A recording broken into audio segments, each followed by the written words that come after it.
ये अभी हम पढ़ेंगे एंटी थायराइड ड्रग्स।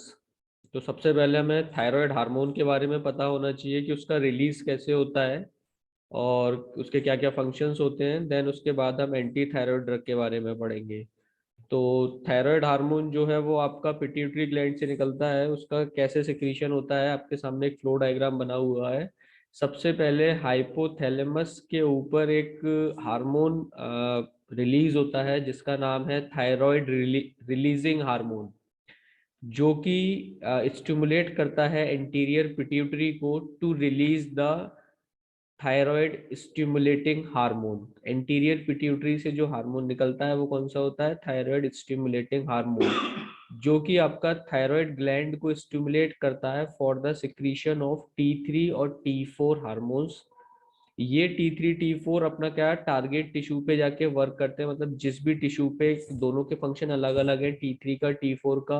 T4 भी बाद में कन्वर्ट हो जाता है T3 में जाके। तो जो मेन फंक्शन होता है आपकी बॉडी में थायराइड का वो T3 का होता है।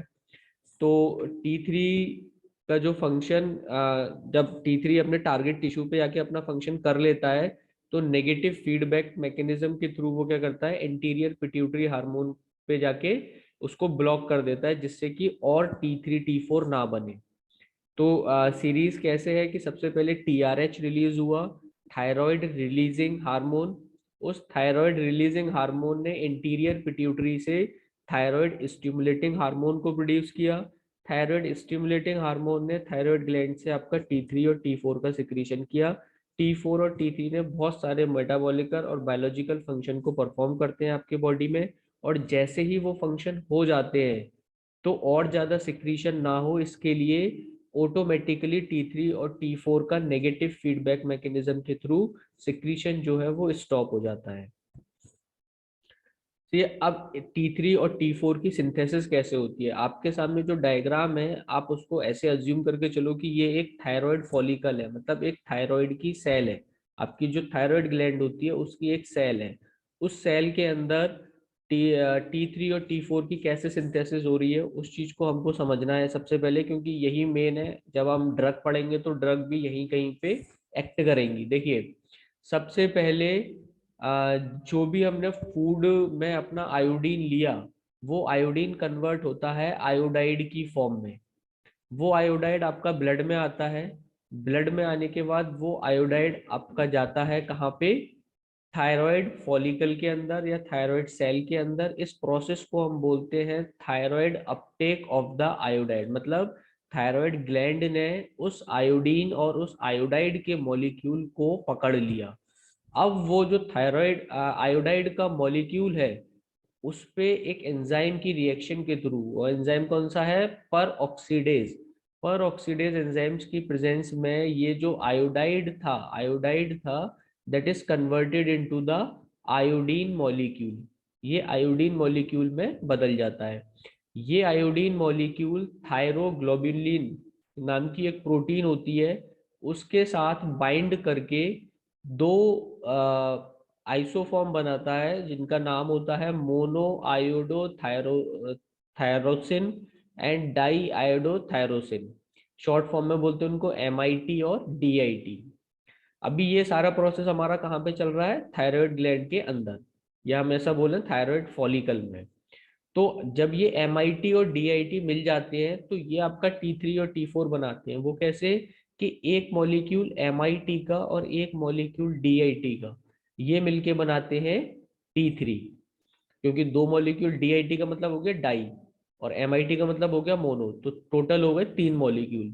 तो तीन मॉलिक्यूल से मिलके जो बन रहा है that is try iodothyronine.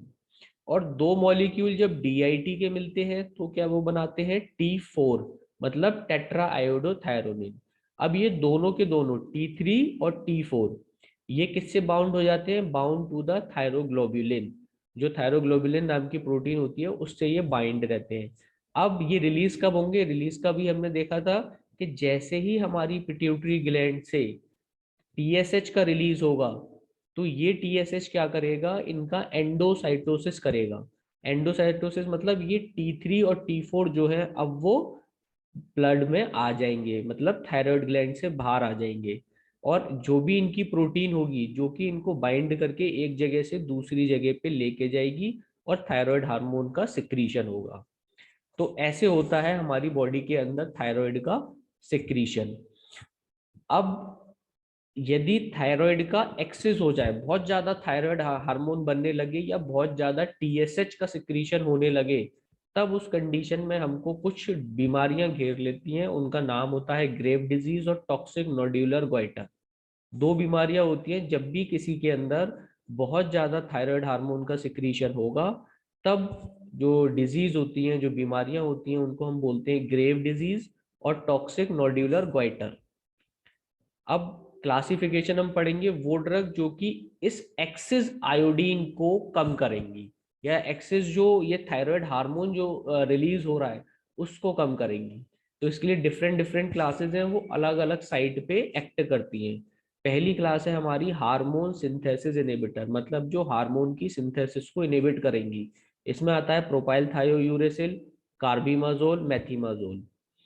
Second category है हार्मोन रिलीज इनहिबिटर, मतलब वो ड्रग जो कि रिलीज को इनहिबिट करेंगी। सिंथेसिस तो हो जाएगी लेकिन रिलीज नहीं होने देंगी वो।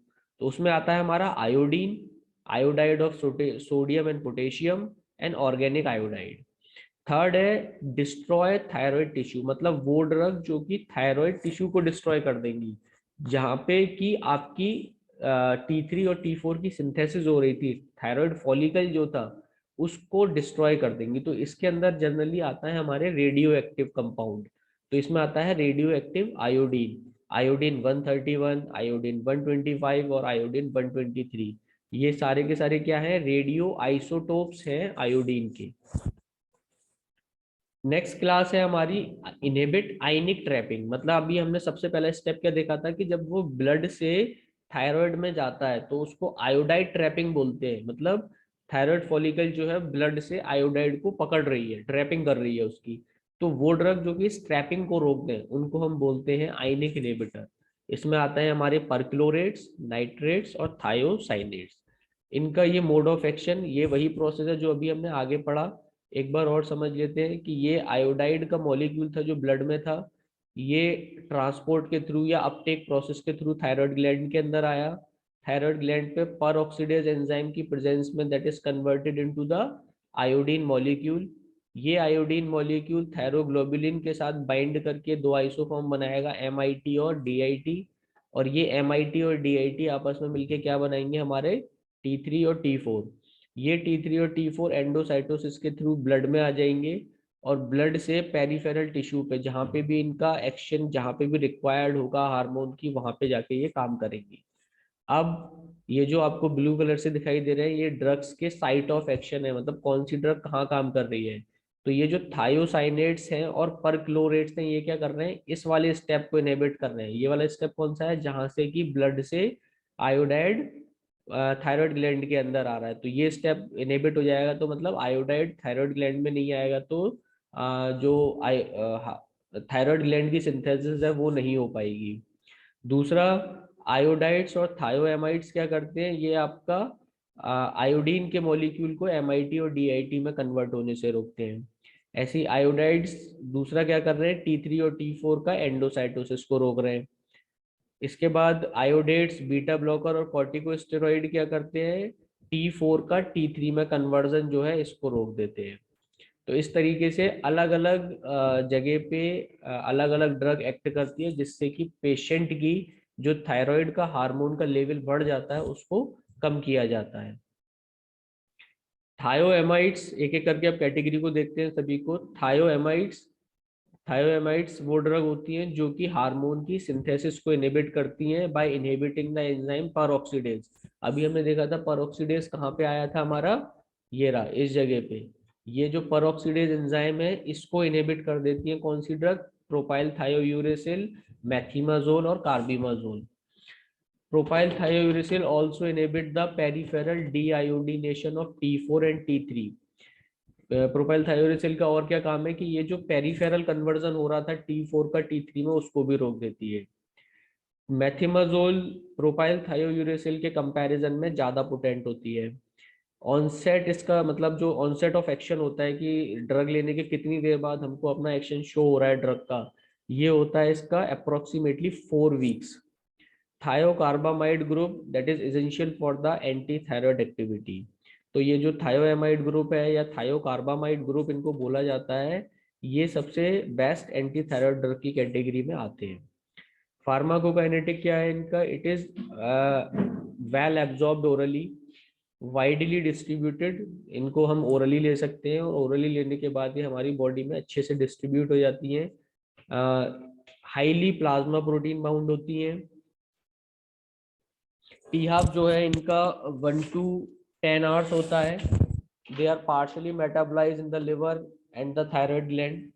Carbimazole is converted to its active metabolite methimazole. यदि हम कार्बिमाजोल किसी को दे रहे हैं तो वो आफ्टर मेटाबॉलिज्म लिवर के थ्रू मेटाबॉलिज्म होके एक एक्टिव ड्रग में बदल चेंज हो जाएगा, उसका नाम होता है मेथिमाजोल।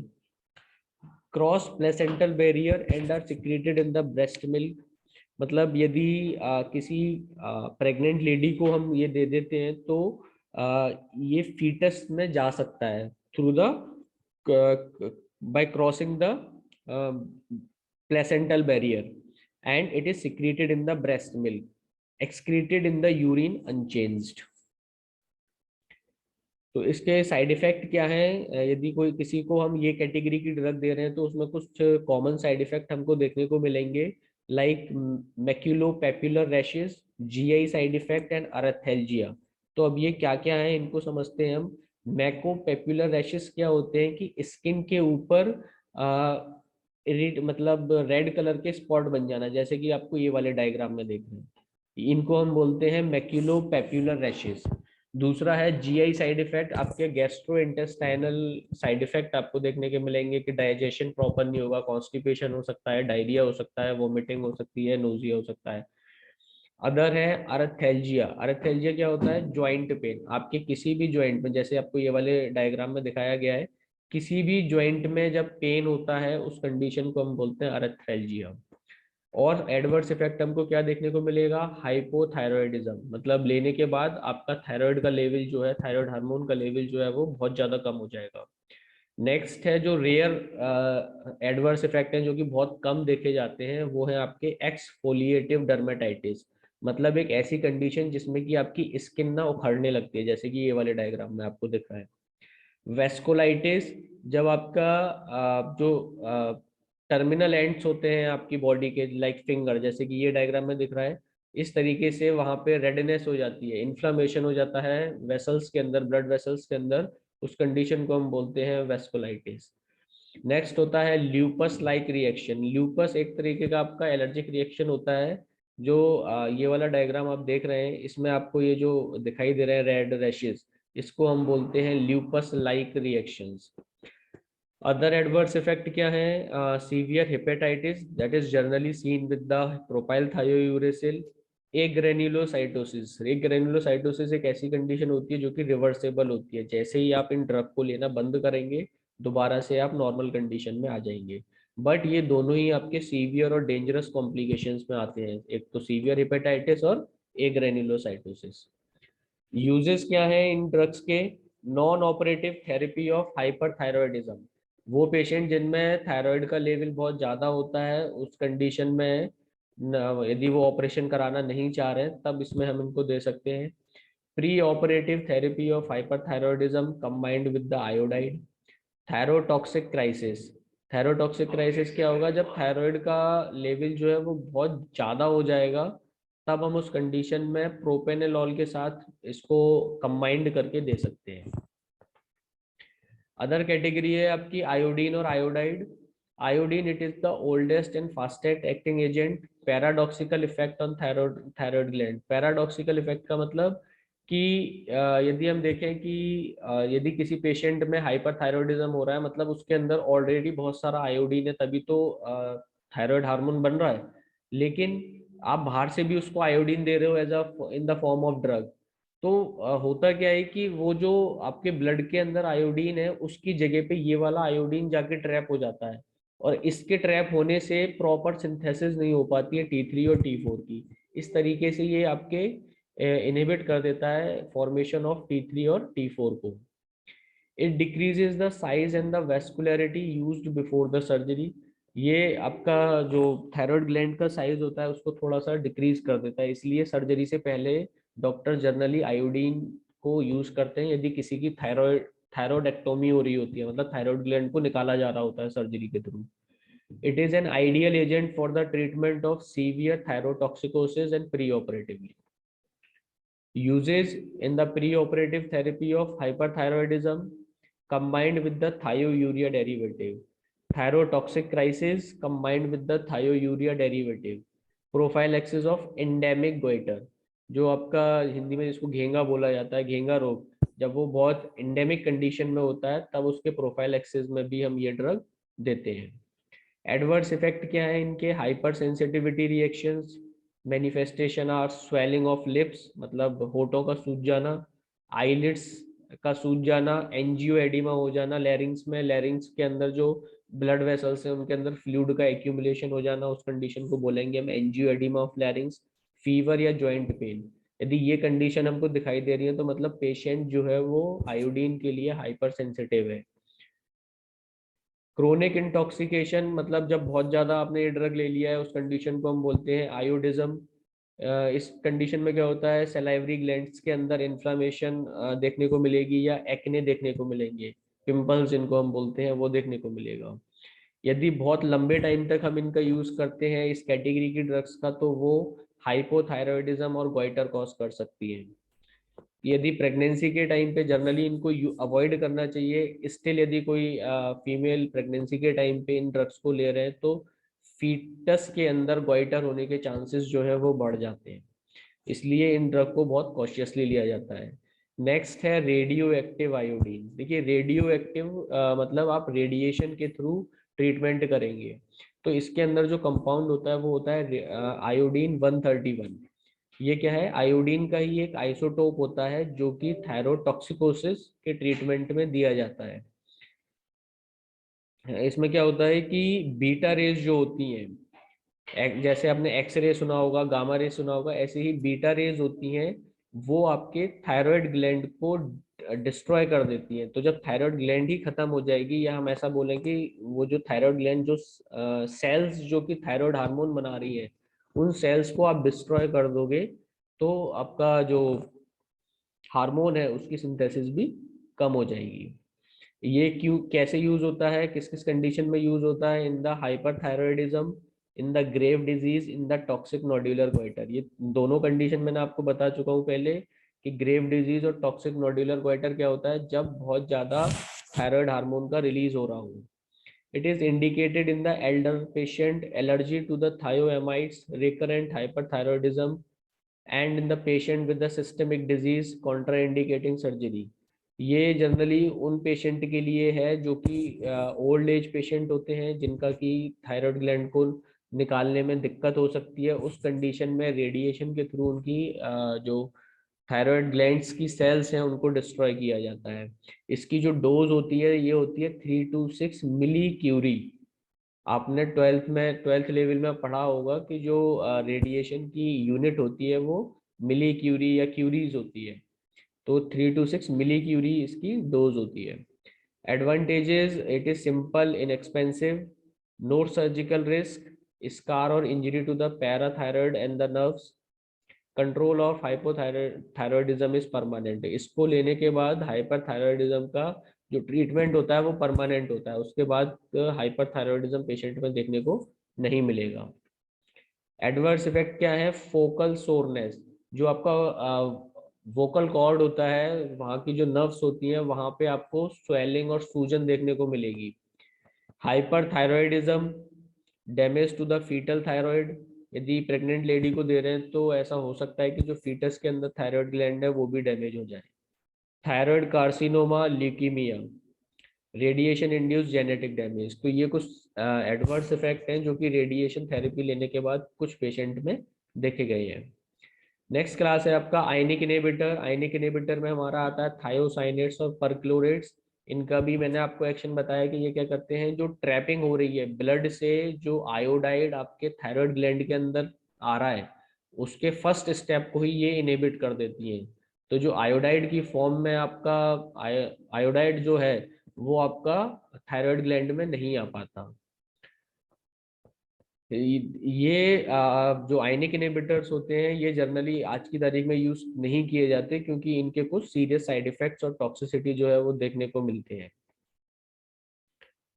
Drug that can cause hypothyroidism, मतलब कुछ ड्रग इंड्यूस हाइपोथायरॉयडिज्म होता है, कुछ ड्रग को लेने के बाद पेशेंट के थायराइड हार्मोन का लेवल जो है वो कम हो जाता है, जैसे कि लिथियम।